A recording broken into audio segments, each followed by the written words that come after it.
Good morning everyone. बेटा मेरे साथ क्वेश्चन नंबर 16 पे आ जाओ जरा। क्वेश्चन नंबर 16 देखो क्या कहता है। During a period 850 assemblies were made with a nil rate variance and a 4400 adverse efficiency variance. If the standard labor hours per assembly are 24 with a rupees 8 per hour standard labor cost, how many actual hours were worked? तो बेटा छोटा सा question है, मेरे साथ ना पहले सब एक स्टेटमेंट बना लो जरा। हेडिंग लिखना,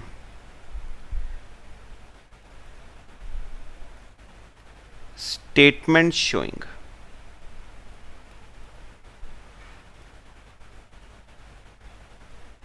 लेबर वेरिएंस। कॉलम्स बनाओ। Standard hours for standard output, actual hours for actual output और standard hours for actual output. Further 3 column, hour rate amount, hour rate amount, standard output, actual output.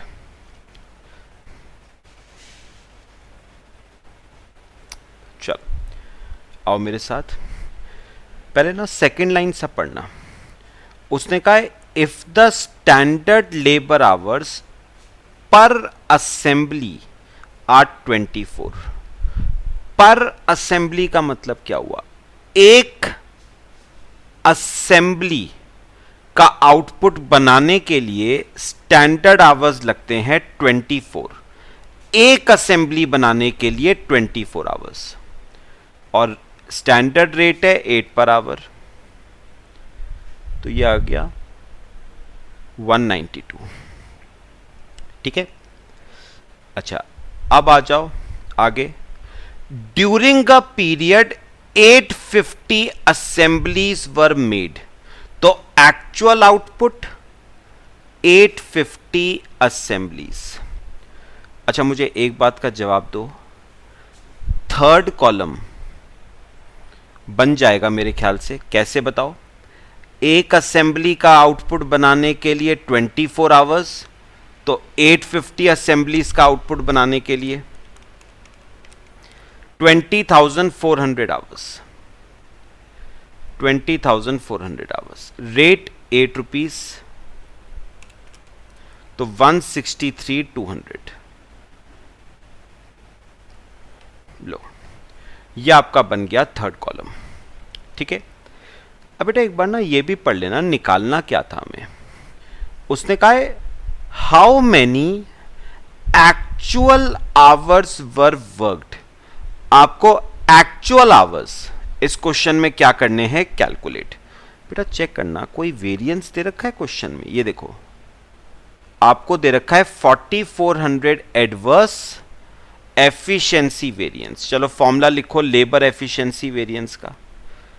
Formula standard hours minus actual hours into standard rate. Labour efficiency variance है 4400 adverse is equal to standard hours 20,400, actual hours निकालने हैं into standard rate 8। तो ये 8 इसके नीचे आ जाएगा और ये हो जाएगा -550 is equal to 20,400 minus actual hours. तो एक्चुअल आवर्स आ गए 20,950 आवर्स। एक्चुअल आवर्स आ गए 20,950।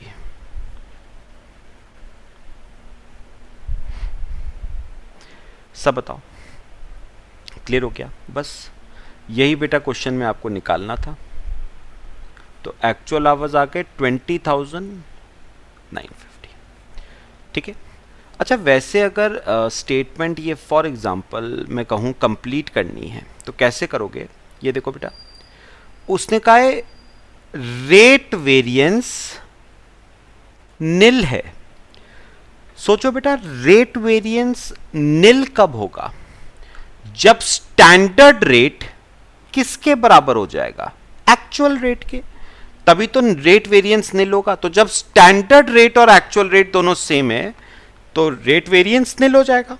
तो 20,950 इंटू 8, 167,600।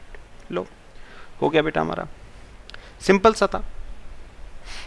एक ऐसा ही ना एक छोटा सा क्वेश्चन और है, वो भी करेंगे। आओ मेरे साथ, क्वेश्चन नंबर 17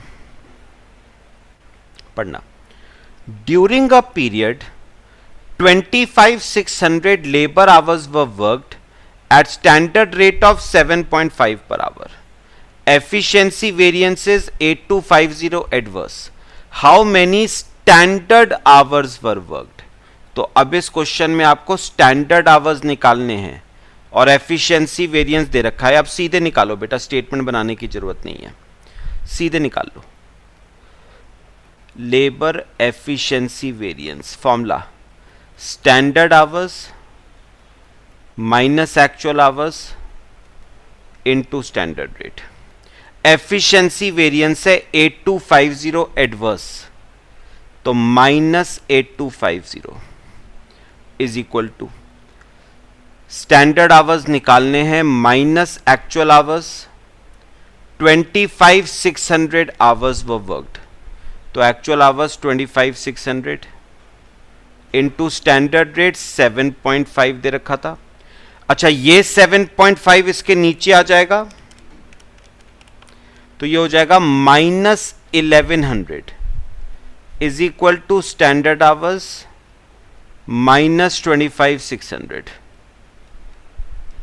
तो स्टैंडर्ड आवर्स आ गए आपके 24,500 आवर्स। 24,500 आवर्स, बस ये आपको निकालने थे standard hours 24,500।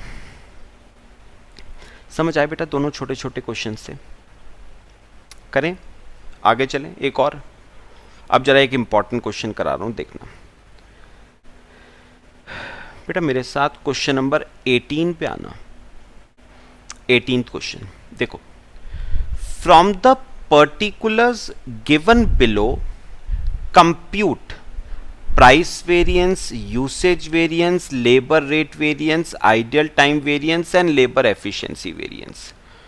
1 ton of material input yield a standard output of 1 lakh unit. Standard price is 20 per kg. Number of employees engaged is 200. Standard wage rate per employee per day is ₹6. The standard daily output per employee is 100 units. Actual quantity of material used is 10 tons and actual price paid is 21 per kg. Actual output is 9 lakh units. Actual number of days worked is 50 and actual wages is 6.5 per day. Ideal time is half day. चलो, material का भी case है, labour का भी case है, तो एक statement जरा कंबाइंड बनाएंगे। हेडिंग लिखो, स्टेटमेंट शोइंग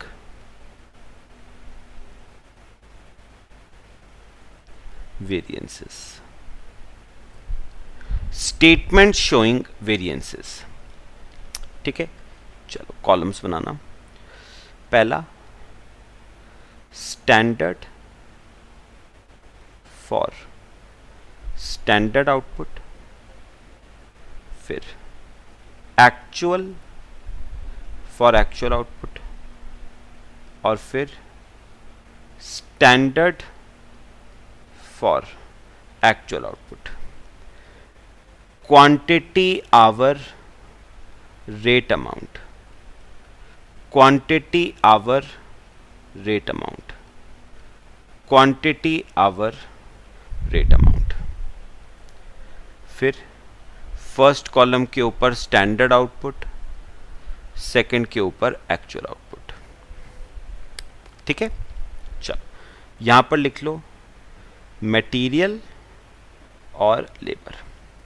बेटा पहले ना हम मटेरियल की स्टेटमेंट कंप्लीट करेंगे, लेबर में एक इंपॉर्टेंट बात है वो मैं आपको बाद में बताऊंगा, पहले मटेरियल की करते हैं। आओ स्टार्टिंग से। उसने कहा है 1 ton of material input yield a standard output of 1 lakh units. तो उसने कहा 1 लाख यूनिट का स्टैंडर्ड आउटपुट बनाने के लिए, सुनना, मटेरियल लगता है 1 टन। बेटा एक इंपॉर्टेंट बात आपको बताता हूं, स्टैंडर्ड प्राइस दे रखा है 20 पर टन, नहीं पर केजी। तो बेटा प्राइस क्योंकि केजीज में दे रखा है तो आपको टन्स को भी केजीज में कन्वर्ट करना पड़ेगा। And 1 ton is equal to 1000 KGs. तो मुझे बताओ 1 ton is equal to 1000 KGs. तो 1 लाख यूनिट का स्टैंडर्ड आउटपुट बनाने के लिए मटेरियल 1000 केजीज लगता है, रेट 20 पर केजी और अमाउंट 20,000। ठीक है, अभी लेबर छोड़ दो, आगे चलो। ये देखो actual quantity of material used is 10 tons. तो बेटा एक्चुअल में मटेरियल लगा 10 tons. 1 ton is equal to 1000 KG, तो 10 tons is equal to 10,000 KG. Actual price आ गया 21 पर केजी, 2,10,000। और actual output 9 lakh units. Actual output 9 lakh units. ठीक है, चलो अपने आप बेटे थर्ड कॉलम बनाओ। थर्ड कॉलम कैसे बनाओगे? 1 लाख यूनिट का स्टैंडर्ड आउटपुट बनाने के लिए 1000 केजी का स्टैंडर्ड इनपुट लगता है, तो 9 लाख यूनिट का एक्चुअल आउटपुट बनाने के लिए 9000 केजीज का स्टैंडर्ड इनपुट। रेट आएगा स्टैंडर्ड 20, अमाउंट 180। लो बेटा मटेरियल की स्टेटमेंट तो हो गई। ठीक है, अच्छा एक काम करें, मटेरियल के 2 वेरिएंसेस निकालने थे, बस 2 ही निकालने थे बेटे, प्राइस और यूसेज। चलो ये निकाल लेते हैं बेटा, प्राइस और यूसेज, छोटे छोटे 2 वेरिएंसेस निकालने हैं। Material price variance formula standard price minus actual price into actual quantity. अच्छा स्टैंडर्ड प्राइस है 20, एक्चुअल प्राइस 21, एक्चुअल क्वांटिटी 10,000। तो वेरिएंस आ गया 10,000 नेगेटिव यानी एडवर्स। ये प्राइस हो गया और आपको निकालना था usage. Standard quantity minus actual quantity into standard price. Standard quantity 9000, actual quantity 10,000, standard price 20, तो वेरिएंस 20,000 एडवर्स। वेरिएंस आपका 20,000 एडवर्स। ठीक है, बस 2 ही वेरिएंस निकालने थे बेटे, कॉपी कर लो। फिर एक इंपॉर्टेंट बात है आपको बताता हूं,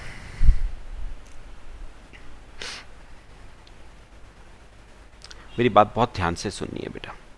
चल ये देखो बेटे, बड़ी काम की बात करूंगा बेटा। अब लेबर की बात कर रहे हैं, इंपॉर्टेंट एक बात बतानी है आपको, सुनना बेटा। अब मेरी बात ध्यान से सुनना जो मैं कहूंगा बेटा। एक तो थोड़ा सा मैं चेंज कर रहा हूं बेटा। एक तो ना इस क्वेश्चन में बेटा आवर्स का केस नहीं है।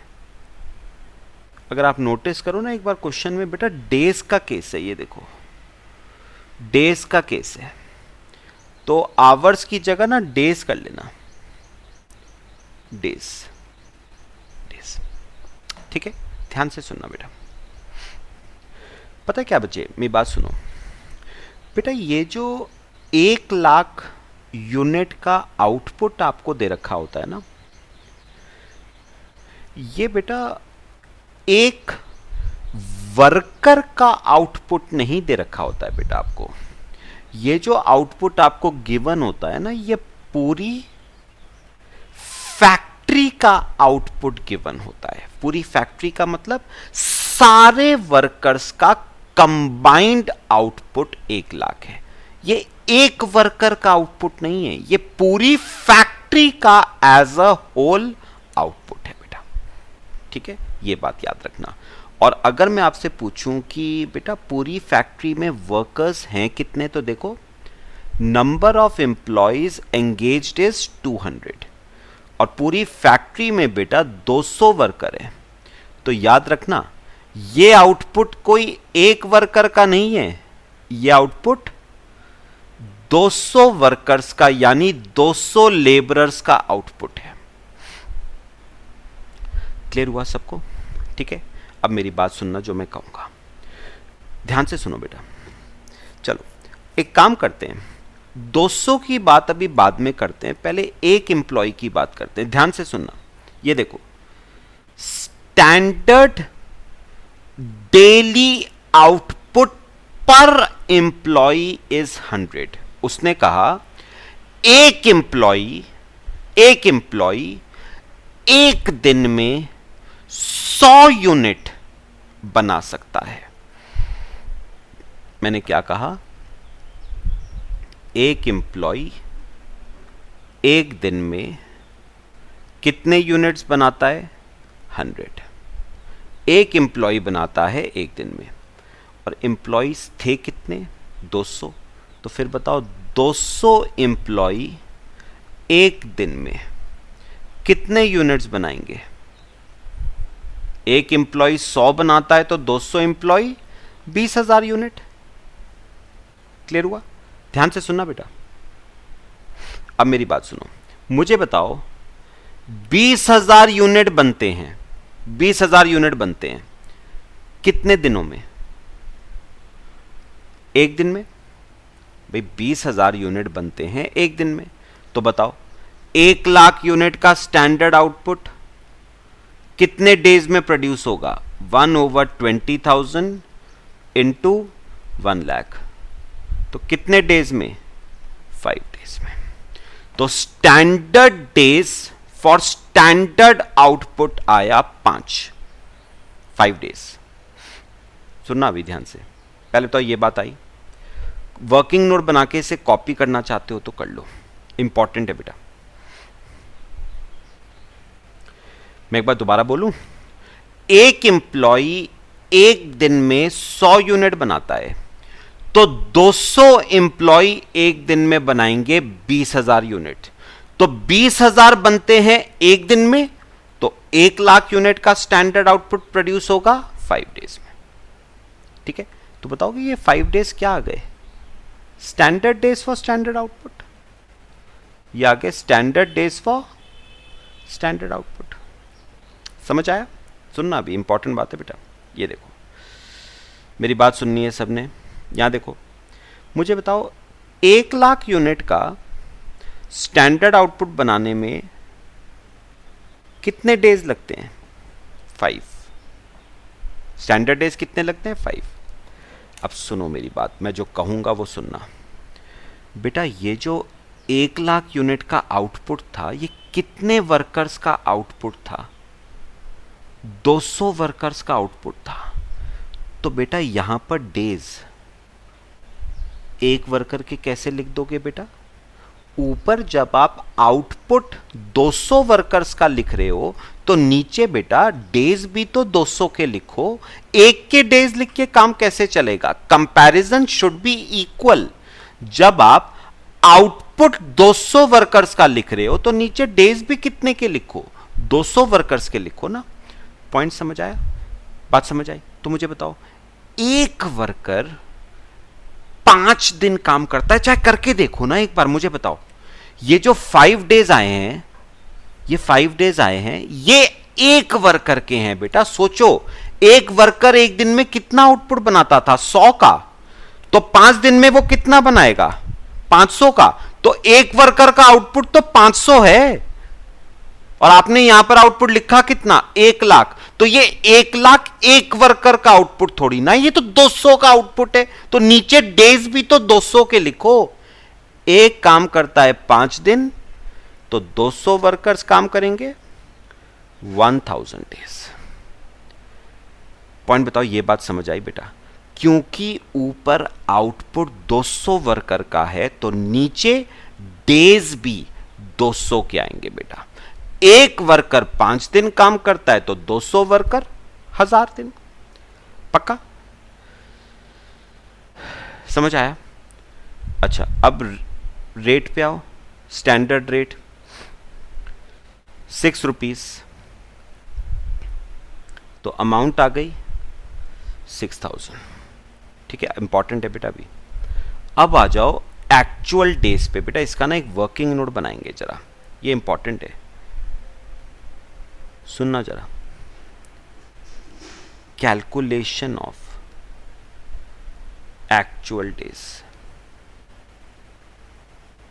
कैलकुलेशन ऑफ एक्चुअल डेज, ध्यान से सुनना बेटा। Actual days is equal to,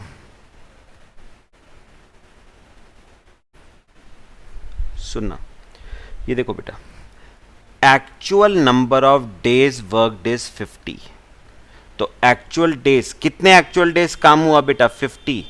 याद रखना फिर से, ये 50 डेज एक वर्कर के हैं बेटा, और टोटल नंबर ऑफ वर्कर्स 200 थे आपकी फैक्ट्री में, तो टोटल एक्चुअल डेज कितने आते हैं?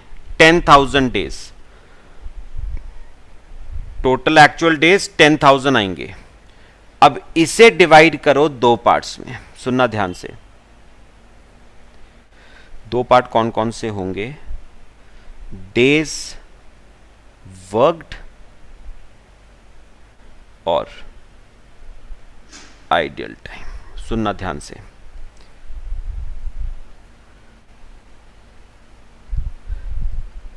देखो बेटा, देखो, उसने कहा ideal time paid for and included in above time is half day. सुनो, उसने कहा 50 में से आधे दिन का आइडियल टाइम है, 50 में से हाफ डे का आइडियल टाइम है। ठीक है, तो एक बार बताओ, ये हाफ डे का आइडियल टाइम एक वर्कर का, तो 200 वर्कर्स हैं, आइडियल टाइम कितना हो जाएगा? 100 डेज का। क्लियर हुआ? अब एक बात और बताओ, 50 में से हाफ डे, हाफ मतलब 0.5, चलो मैं 0.5 ही लिख देता हूं, उससे और इजी रहेगा आपको। 0.5, 50 में से 0.5 का आइडियल टाइम, तो डेज वर्कड कितने आ गए? 49.5 एक वर्कर के, तो 200 वर्कर के 9900 डेज। ये आ गए आपके डेज वर्कड। बेटा ये समझ आया है? कॉपी करो इसे।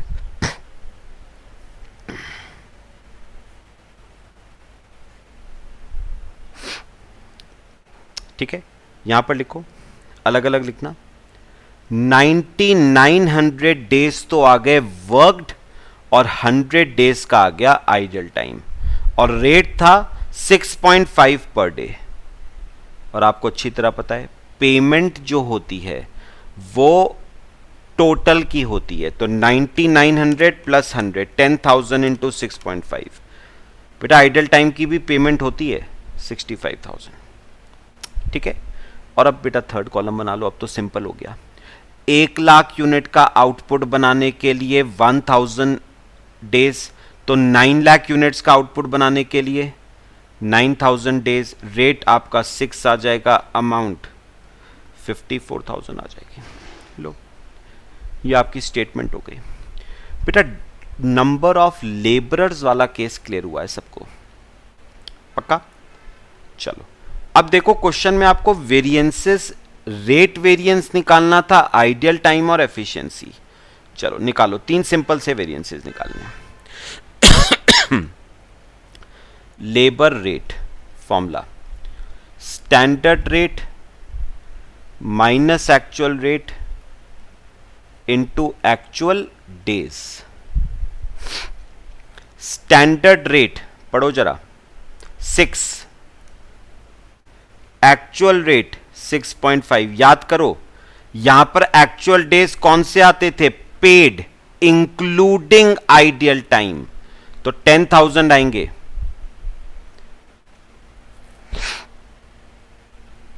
तो ये आ गया 5,000 नेगेटिव एडवर्स। ये आपका लेबर रेट, ठीक है। फिर ideal time, ideal time variance is equal to ideal time days into standard rate. अच्छा 100 डेज थे आइडियल टाइम के, स्टैंडर्ड रेट 6, तो अमाउंट आ गया 600 और ये हमेशा एडवर्स होगा। और लास्ट आता है labour efficiency variance formula, standard days minus actual days into standard rate. Standard days देखो, स्टैंडर्ड डेज 9,000, एक्चुअल डेज यहां पर कौन से आते हैं? एक्सक्लूडिंग आइडियल टाइम, तो सिर्फ 9,900 आएंगे। और स्टैंडर्ड रेट 6, तो अमाउंट हो गई 5,400 नेगेटिव यानी एडवर्स।